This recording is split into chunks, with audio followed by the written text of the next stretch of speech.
Hey, One Wrong World Entertainment and Marvel. It's in the crapper. It's burning. It's done. It's a disaster. But who do we blame? Where do you actually point the finger and go, it's your fault? No, maybe it's their fault. Well, of course, you'd have to point at Kevin Feige and say, well, of course it's his fault. He's the one that pushed it all in this direction. He's the one that swamped the market with so much content that you can't make heads or tails of what's what anymore. But he's doing what you would expect him to do. He's going out and pointing the blame everywhere except towards himself.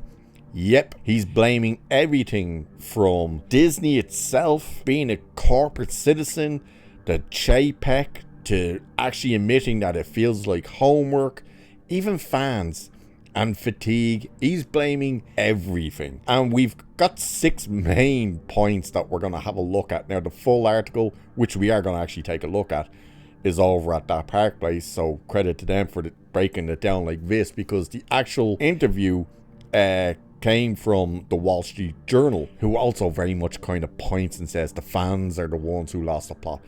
No. This is all Kevin Feige's fault, and while he wants to try and stand there and point his finger at everything else and say, that's the reason, well, we the audience know what the real reason is. It's failing because of him, because, you know, it's like this. You're so goddamn bored you gotta invent things to bitch about. You haven't got a single thing on this earth to do except for your hair. Yep, he's just pretty much so bored that he has to do everything bar blame himself. So let's have a look at this anyway. So Kevin Feige, long hailed as the mastermind behind the Marvel Cinematic Universe, which is hilarious seeing as it was Ike Perlmutter who started the thing, not Feige, is now facing the harsh reality of a franchise in freefall. And instead of taking accountability, Feige is quietly trying to shift the blame anywhere he can, to Disney, to streaming, even to the fans. A new Wall Street Journal profile conveniently dropped the same week Thunderbolts collapsed at the box office with a $76 million opening, that's domestically by the way, reveals a series of revealing admissions and insider accounts that suggest the architect of the MCU is working overtime to distance himself from Marvel's recent failures. That is one big pile of shit. Let's break down exactly how Feige is assigning blame and spinning the narrative in his favor point by point. So 1, an excellent corporate citizen. Feige reportedly told colleagues he only agreed to the recent Marvel content overload because he wanted to support Disney's streaming ambitions. As the Journal recounts, Feige recently told colleagues he agreed to the plan because of a zealousness to tell more stories and a desire to be an excellent corporate citizen. Oh my. This conveniently frames the MCU's bloated output as a noble sacrifice to the Disney C-suite rather than a miscalculation on the part of Feige. But it also raises the obvious question: why didn't the man in charge push back? Feige is not a powerless cog in Disney's machine. He's the single most powerful producer in Hollywood, and he had every chance to pump the brakes. Instead, he embraced the flood of content and rubber-stamped shows like Secret Invasion and Ms. Marvel, which went on to tank with audiences. 2. The homework admission. Feige reportedly told insiders that even he found keeping up with all of Marvel's content overwhelming. According to the Journal, the MCU boss admitted that watching all the comic book giants' new TV shows and films has started to feel more like homework than entertainment. I don't believe you. Yet, this is a stunning admission. The man overseeing the entire operation claims even he couldn't keep up. That speaks volumes about the disorganization and lack of vision plaguing Marvel. But rather than own that, Feige used his comment to paint himself as just another victim of the content overload he orchestrated. This whole thing fucking sucks. I mean, this is the biggest pile of So, number 3 is overstretched, overcommitted, and under-involved. So the article quotes insiders who described how Feige became so overwhelmed by the volume of decisions required that they would chase him in the halls to get feedback. Weeks of work would be discarded after last-minute changes from Feige, often with little time to implement fixes. People who worked at Marvel in the early 2020s said it was challenging to secure enough time with Feige to get his feedback, the article states. The implication? Marvel projects were failing because Feige couldn't be everywhere at once. But again, this shifts the blame to logistics, not leadership. It ignores that Feige willingly let the MCU balloon to an unmanageable size. 4. Marvel fatigue and blaming the audience. Feige has consistently leaned into the narrative of so-called Marvel fatigue to explain the franchise's downturn and blame the fans. But this ignores the deeper issue. The content itself hasn't been good. The article quotes one fan, Leslie Rodriguez, who said, "I loved it for so many years, but after all the TV shows and everything, it just started getting a little confusing and all over the place."